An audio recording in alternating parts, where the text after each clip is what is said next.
Hablaremos de la postura teórica de Durkheim y de Marx respecto al concepto de división del trabajo. Durkheim y Marx fueron dos influyentes sociólogos, los cuales ofrecieron perspectivas distintas sobre la división del trabajo en la sociedad moderna.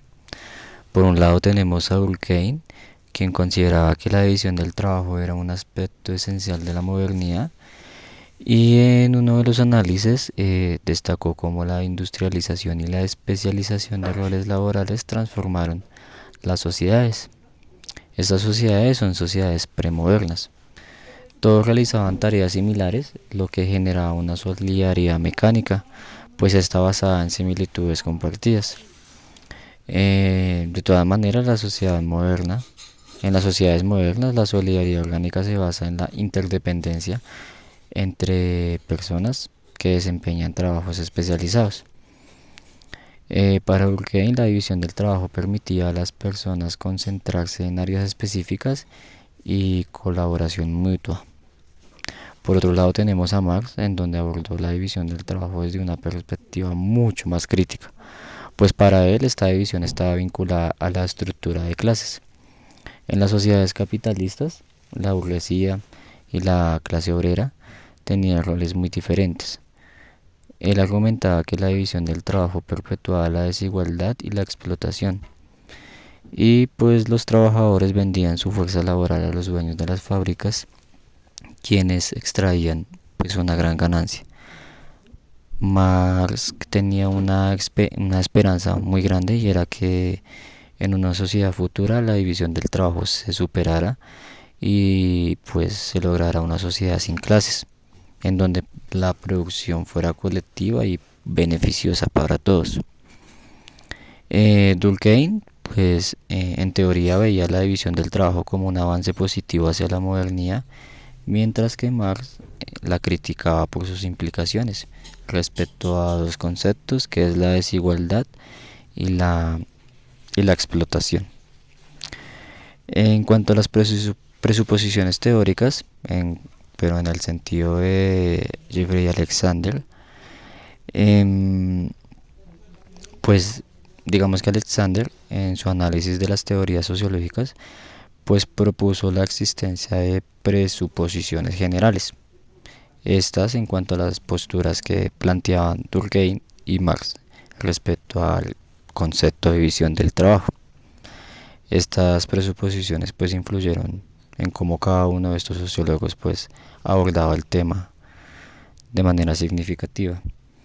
Bueno, digamos que pues Durkheim se basaba en una dicotomía racionalismo, normativismo en su enfoque, y esta dicotomía se relacionaba con el problema de la acción social humana.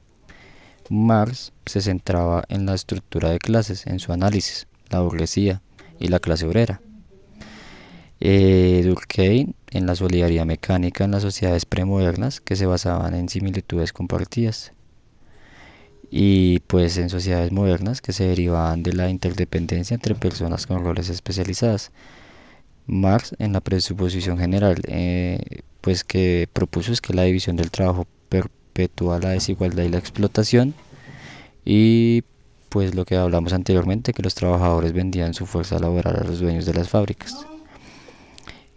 Por otro lado, la presuposición de Durkheim general sí es que la división del trabajo es esencial para la modernidad y que permite la colaboración pues eficiente, mientras que Marx aspiraba a una sociedad sin clases, donde la producción pues como ya lo dijimos fuera colectiva y beneficiosa.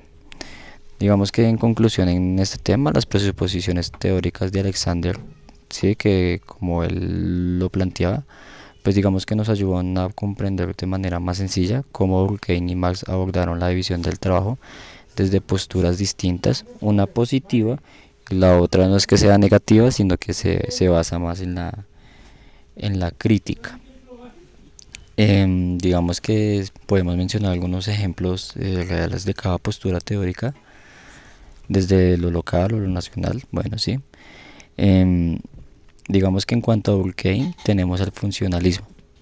Dentro del funcionalismo podemos tener a la educación pública, Digamos que en muchos países el sistema educativo pues proporciona una educación pública a los niños y esto se ajusta al funcionalismo, ya que pues se contribuye a la formación de personas o bueno de ciudadanos trabajadores. Y pues digamos en cuanto a los roles especializados en la industria, eh, puede ser por ejemplo una fábrica de relojes, si los trabajadores realizaban tareas específicas como presionar botones para ensamblar piezas. Sí, digamos que cada función contribuye al funcionamiento general de la fábrica. Eh, digamos en cuanto a la postura de Marx, en cuanto a la estructura de clases y alienación, pueden ser los trabajadores en una cadena de producción, una cadena de montaje de automóviles. Entonces los trabajadores realizan tareas repetitivas y monótonas. Y pues digamos en este aspecto Marx argumentaría que están alineados de su trabajo y de los productos finales. Pues digamos que hay una finalidad y es el resultado completo del proceso de la producción.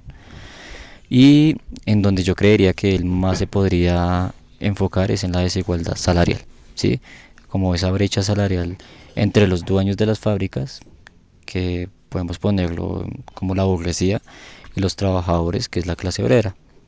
Es un claro ejemplo de cómo la división del trabajo pues perpetúa la desigualdad.